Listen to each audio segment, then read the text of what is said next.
We watched her descend, one fragile silhouette against the burn of Crythar's twin suns. A human, bareheaded, unarmored, her step measured as the gravity field thickened. Around her the arena roared with hunger. 30,000 throats of 30,000 worlds gathered to witness what we thought would be brief entertainment.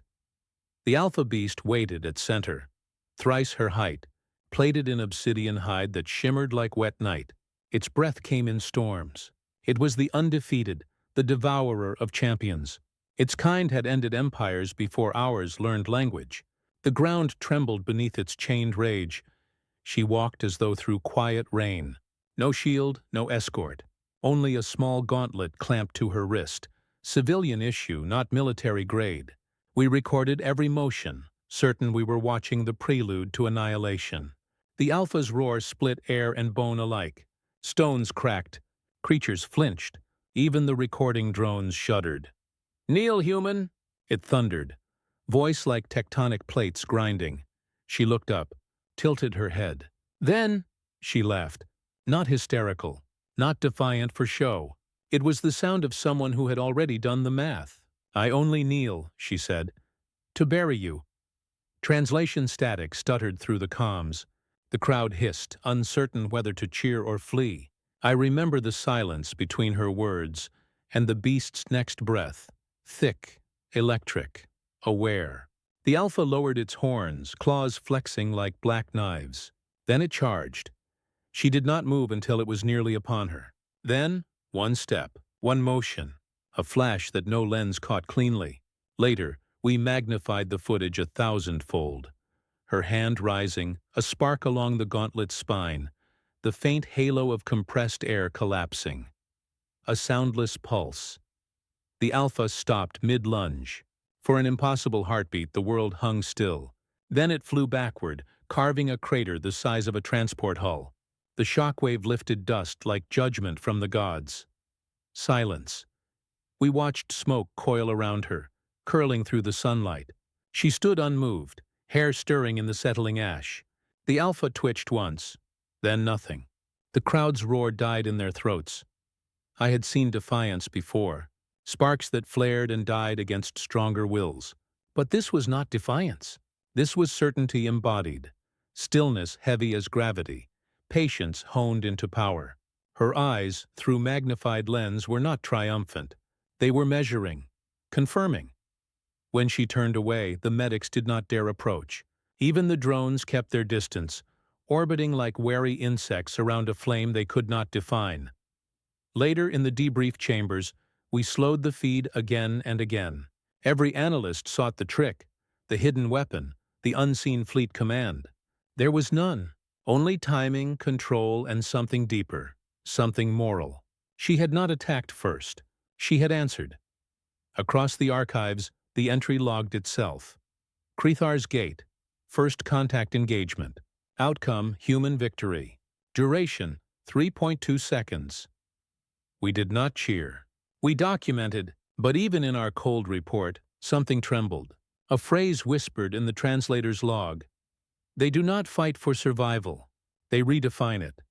That night, the arenas emptied early. The Alpha's corpse was sealed in alloy glass for study, and in the silence between broadcasts, every species watching replayed her voice again and again, as if decoding prophecy. "I only kneel to bury you." It echoed through the comnets, through command stations, through the hearts of predators who had never been prey. And somewhere, beneath that echo, the old order of fear began to shift. They brought her in chains, not out of necessity, but to reassure themselves she was containable. The tribunal hall of the 6 sectors gleamed with cold symmetry, metal, light, judgment.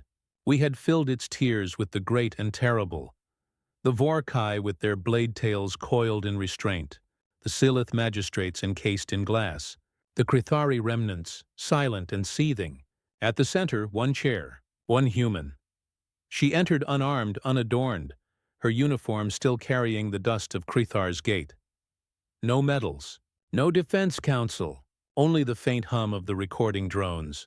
Her gaze swept the chamber once, briefly, and it was enough to make predators look away. "Your act defied accord," the speaker began, voice rippling through the translators. "You struck a superior." Her reply came soft, clear, cutting. "I struck a murderer." The sound stirred the air like a pulse. The court reacted as if burned. Recorders flared. Officials murmured. Even the Crithari delegate bristled, claws clacking against obsidian desk. The human remained still, hands folded as though attending a lesson. The prosecution began its ritual recitations, doctrines of hierarchy, the rights of dominion, the necessity of fear for peace. She waded through every word. When permitted to speak, she did not argue. She pressed a single icon on the console before her. The lights dimmed. On the central hollow, the raids began to play. Crithari vessels descending on unarmed colonies, thermal scans turning to screams. We saw children running beneath red clouds. We saw camps, bones, harvests of flesh catalogued as tribute. "This," she said, "is your order." Her voice did not rise. It steadied, like a surgeon's hand. "You call it balance. You call it strength. We call it grief." No one spoke. Even the Vorkai, bred for conquest, stared as the next image appeared. A Crithari commander laughing over a burning shelter. The sound faded. The hollow froze on his face. "I buried him myself," she said. The silence deepened. Not outrage, recognition. The tribunal's creed, built on fear, began to feel thin beneath the weight of her words. The speaker shifted, tendrils coiling. "You presume moral authority where none exists. The accord binds species, not sentiment." Her eyes lifted. "Then the accord is smaller than the dead it ignores." We, the recorders, noted the tremor that passed through the gallery. That was the moment. Frame 27, timestamp 04-32-17. When Dominion cracked. It was not the power of weapon or fleet. It was language redefined. The speaker gestured to guards. "Restrain her." They stepped forward. She did not flinch, only said, "If justice is treason, then remember this face when the reckoning comes." The words entered the feed before censors could intercept. Every fleet on the outer rim heard them. Every commander archived them. The guards hesitated. One, a Silith veteran of 3 wars, lowered his weapon. "No threat detected," he murmured. It was not compliance. It was awe. The tribunal recessed without verdict. Officially, the record marked it as adjourned for ethical review. Unofficially, we knew the outcome had already spread like signal fire. That night, 6 systems broadcast fragments of her speech. The Crithari war banners were quietly removed from council halls. A single line began to circulate through encrypted channels. Repeated, studied, memorized. Who defines superiority? The one who devours or the one who buries the dead? In our archives, that sentence became the fracture line of an era. I watched the playback alone. Her expression at the trial's end, tired, steady, unbroken, reminded me of something we had forgotten. That strength could look like compassion held at gunpoint. She was escorted out beneath the gaze of empires. None spoke. Even the predators lowered their eyes. The Crithari delegation demanded blood the next day. They received silence.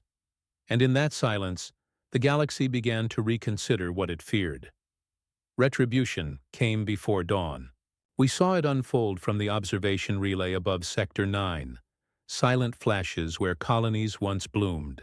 The Crithari warkin had refused peace, refused trial. They called the tribunal's pause weakness. So they chose blood. Their fleets fell upon Iona 3, a human outpost with no soldiers, only healers, teachers, and children. The planet's defenses were ceremonial, its transmissions medical in nature. The first strike erased the primary school dome. The second turned the infirmary to glass. The footage that reached us was brief, chaotic, human voices under alarms. One child crying, "Where's the sun?" before the signal cut to static. We recorded thermal readings, thousands of heat signatures extinguished in minutes. The Crithari broadcast victory hymns, promising extinction. Then came the human reply. Not a broadcast. A command. 3 words.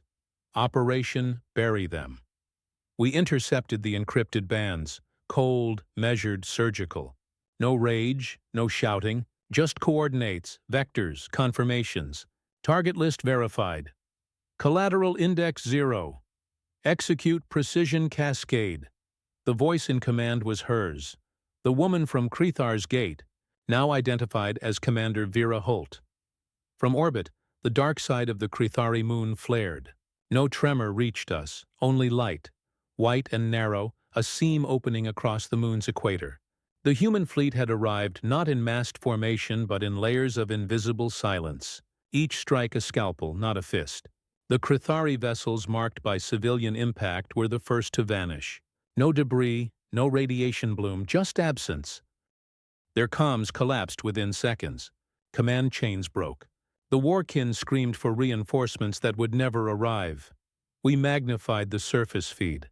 Planet-breaker ships, massive constructs built for siege, were firing in patterns that resembled sculpture, carving trenches that redirected molten flow instead of detonating cores. The Krethari fortress moon cracked open like an egg under deliberate force. Beneath its crust, something extraordinary. Stasis pods, prisoners, thousands of them, alive. Holt's fleet shielded the escape corridors even as fragments rained around them. Every shot accounted for, every loss documented in real time. We saw mercy executed with mechanical perfection. When the bombardment ceased, the moon's core cooled, glowing faint blue where reactors had been neutralized rather than detonated. The Alpha Line, the genetic scions of Krethar, ended there. Not wiped to ash, but buried in sterile quiet. Our data feeds filled with aftershock readings. The Krethari Empire's command beacon flickered once and died. From the surface of Iona 3, human transports descended amid the ruin. No flags, no victory anthems. Recovery crews in gray armor walked through ash carrying stretchers, not rifles. Cameras caught Holt herself emerging from a med shuttle. Her armor was scorched, her gauntlet dim. She lifted a child from the rubble. Small, bloodied, breathing. She did not look at the cameras. She only said, "Secure the survivors. Bury the beasts." We archived the line immediately. It spread faster than any transmission before it. Later, we reviewed the combat logs. There were no civilian Krethari deaths on the record, only military signatures. Every human shot was accounted for, each impact justified by confirmed atrocity index. It was not vengeance. It was geometry. Empires built on fear struggled to understand. They called it madness, divine retribution, mechanical empathy. Yet we, who had watched all species wage endless war, recognized something else.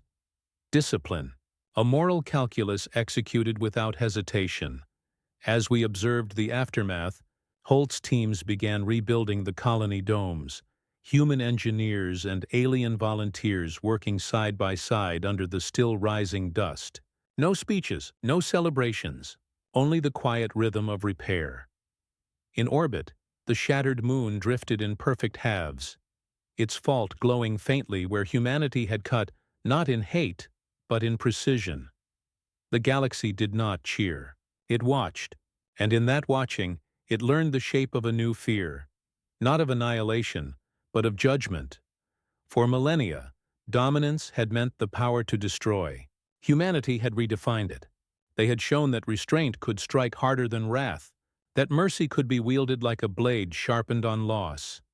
I ended my report with a line unfit for data record but true nonetheless. They did not come to conquer. They came to teach the cost of cruelty. And on that silent moon, among the ruins of monsters, life began again. The council chamber filled with the sound of rewinds, frame by frame, pulse by pulse. The siege of the silent moon played on 20,000 screens across the 6 sectors. Every empire present, Vorkai warlords, Silith scholars, Dominion lords, studied the same impossible sequence. The humans striking once, precisely, and then stopping.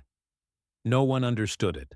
The Krethari annihilation had ended without genocide, without occupation. Their fleets erased, their civilians spared. A paradox, muttered the observers. A malfunction of rage. The strategists disagreed. They called it a doctrine. We who chronicled called it the shift. The recordings were dissected for intent. Every human transmission decoded, every silence analyzed. Why spare captives? Why rebuild what they could have claimed? Why only strike once? The pattern refused to fit our logic. Humans fought as though vengeance required mathematics. Their algorithms weighed pain against justice, blood against consequence. The conclusion was always the same: proportion. At the Council's emergency session, the human envoy stood alone at the central dais. A small woman, silver at the temples, eyes like ice behind flame. We recognized her by posture before name. The burial captain, Vera Holt of Crithar's Gate. "You confuse fury with strength," she said. "That is why you keep killing each other," the Vorkai general hissed. "You call restraint power? I call it precision," she replied. Her voice carried without amplification. Calm, surgical, unyielding. We respond precisely. Never less. Never more. "You think war is chaos? We make it arithmetic." The hall vibrated with translation murmurs. For the first time, the predator races had no counter-argument. The humans had proved that rage was inefficient, that justice, measured, hit harder. The doctrine of response spread faster than plague. Military academies replaced their war models with human recordings. Simulations added parameters for restraint. Instructors began teaching proportionality as weaponry. Students learned the new creed. Emotion filtered through logic. Compassion edged in iron. Even our own fleets revised engagement codes. Observe before strike. Eliminate only what kills. Those phrases came from human manuals, once dismissed as idealistic. Now they were law. Vera Holt declined every medal, every monument, yet her face appeared on every strategic display, a ghost in tactical diagrams. The burial captain, the woman who knelt only to bury. Her line became more than defiance. It became doctrine. "I only kneel to bury you." Soldiers whispered it before boarding shuttles. Admirals inscribed it on the hulls of peacekeeping vessels. Not as threat, but as vow. For the first time in galactic record, peace was not the absence of war. It was consequence. Whole sectors demilitarized, not by treaty, but by exhaustion of arrogance. Fleets retired without order. Warlords surrendered without shame. They had witnessed proportional justice and could not mimic it. We recorded all of it. The shift in posture, the slowing of conflict, the silence that followed like sunrise after bombardment. The galaxy was not cowed. It was corrected. When asked why humans had spared the Crithari prisoners, Holt's reply entered every archive. "Because mercy remembered is fear renewed. They will never forget who stopped when they could have continued." Empires built on terror found themselves studying humility like a new weapon. Scholars of conquest rewrote the definition of dominance. It was no longer who struck first or hardest, but who struck last and only once. We had believed apex meant power without limit. Humanity showed us apex meant control under provocation, precision under grief. Their restraint was not softness, it was supremacy. At the close of the session, as the burial captain departed, an old Silith chronicler beside me whispered, "She makes morality strategic." I nodded. "No," I said, "she makes it inevitable." In the years that followed, the great fleets dimmed their reactors. Battle hymns became requiems. And the stars, for a time, grew quiet. The apex had changed, and it had a human face. 1 year after the doctrine spread, the broadcasts began. A low guttural tone rippled through every communication band in known space. An ancient Crithari war call resurrected from extinction. "Alpha reborn," the message declared. "Balance restored by blood." We turned our eyes toward the silent frontier, where the humans had withdrawn, thinking the war buried. What emerged was not an army. It was a single creature, an alpha clone, grown from bone and hatred, sculpted in a lab beneath the ruins of Crithar's Gate. It stood 30 spans tall, plated in black carapace streaked with molten veins. The Crithari scientists called it Vorgath, the last heir. It spoke once before the assembled galaxies. "Summon your gravemaker," it roared, "the human who buried our kin." The challenge was broadcast to every system, carried on open frequency, and she answered. Commander Vera Holt, known now as the Burial Captain, appeared on the feed. No entourage, no armor, only the same scarred gauntlet that had ended the first Alpha. Her voice was quiet. "Location? Crithar's Gate," Vorgath thundered, "where it began." She arrived at dawn on a ruined plain of glass. We observed from orbital distance, lenses trembling. Around her the wreckage of the old arena lay in shards. Monuments of conquest turned to grave markers. Vorgath waited at the center, chained to nothing, burning with the heat of engines. "You will kneel," it said. She regarded the creature for a long moment. Her expression was unreadable, somewhere between fatigue and pity. Then a faint smile. "Only to bury you." The duel began. We timed it. 31 seconds. Every frame was a study in inevitability. Vorgath charged first, seismic, unstoppable. She sidestepped, not hurried, not hesitant, just precise. The gauntlet flared once, light rippling across her arm like liquid sun. Each motion followed the rhythm of a clock. Parry, pivot, strike. No wasted movement. No flourish. At second 17, the Alpha roared, shattering what remained of the arena wall. She ducked beneath the falling debris, used its shadow to mask her approach. At second 22, she was on its back, one palm pressed against the joint of its neck. The kinetic charge pulsed, quiet, blue, final. The Alpha froze mid-motion. For a breath they seemed statues, two relics of purpose standing at the edge of extinction. Then the beast collapsed, the ground convulsing under its weight. She did not step away. She knelt beside it, not in triumph, but in mourning. We zoomed in, sound enhanced. Her voice barely carried. "You were made to hate," she whispered. "I was made to end it." Her hand, still gloved, reached to close the creature's eyes. Across the galaxy, no one spoke. Even the war feeds muted themselves, as if reverence had overridden protocol. In that silence, we saw something none of our wars had ever taught us. The most dangerous species is not the one that conquers. It is the one that grieves with discipline. When she rose, her knees left impressions in the dust. She looked at the horizon where the old Crithari banners once hung, now tattered, meaningless. She opened her comms to all networks and said only, "Justice complete. Memory remains." Then she walked away. No fanfare followed. Humanity withdrew from the frontier the next day. Their fleets deactivated planetary weapons, sealed war archives, and left behind monuments instead of warnings. On each world touched by conflict, they placed a single statue, a kneeling figure, hands pressed into soil. We, the chroniclers, debated its meaning. Submission, we thought. Surrender, an apology carved in metal. But when our envoys visited the first site, on Iona 3, they found the inscription beneath the statue's base. To kneel is not to yield, it is to remember. That was when we understood. The symbol was not about defeat. It was about burden, the weight of surviving what one had to destroy. The burial captain was never seen again. Some claimed she ascended to command, others that she vanished among the colonies she rebuilt.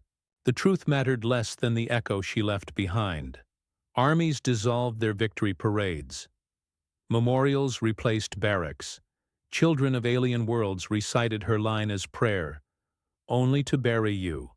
The galaxy had witnessed finality, not rage, not vengeance, precision, closure. And beneath the ruins of Crithar's Gate, where two species had tested the limits of fear, the dust settled around a human footprint beside the fallen Alpha's mark, one small, one massive, both facing the same horizon. For the first time in the long history of violence, we believed peace might be possible, not because the strong forbade war, but because the just had proven it unnecessary. Years later, I returned to Iona 3. The war was a memory, the silence almost holy. From orbit, the scars of bombardment had vanished beneath green, ribbons of forest where trenches once burned.